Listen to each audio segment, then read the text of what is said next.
नमस्कार मित्रांनो, आपण आज एक्सेल शीटमध्ये प्रिंट काढत असताना दोन्ही पेजला एकसारखा हेडर कसा येईल हे पाहूया. म्हणजे ज्यावेळी आपण एका प्रिंट काढत असतो तर त्यावेळी प्रिंट काढत असताना या ठिकाणी जो हेडर आहे तो आपल्याला मिळालेला आहे पहिल्या पेजला, परंतु दुसऱ्या पेजमध्ये आपल्याला हेडर मिळत नाही आहे. त्यामुळं दोन्ही पेजला हेडर जो कॉमन असेल तो मिळवण्यासाठी आपल्याला काय करायला पाहिजे आहे, तर सर्वप्रथम आपल्याला पेज लेआउटमध्ये जायचं आहे.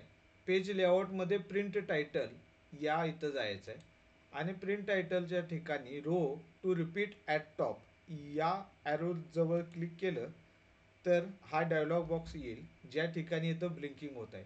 या ठिकाणी जो सेल आपल्याला रिपिटेटिव्ह हेडर म्हणून पाहिजे आहे तर तो सिलेक्ट करायचा आहे. या ठिकाणी मी कंपनी नेम आणि हाऊसकीपिंग चेकशीट याला सिलेक्ट केलं.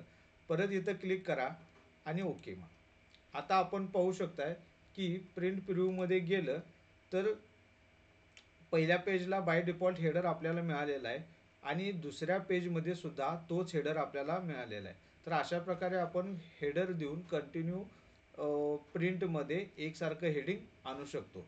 धन्यवाद.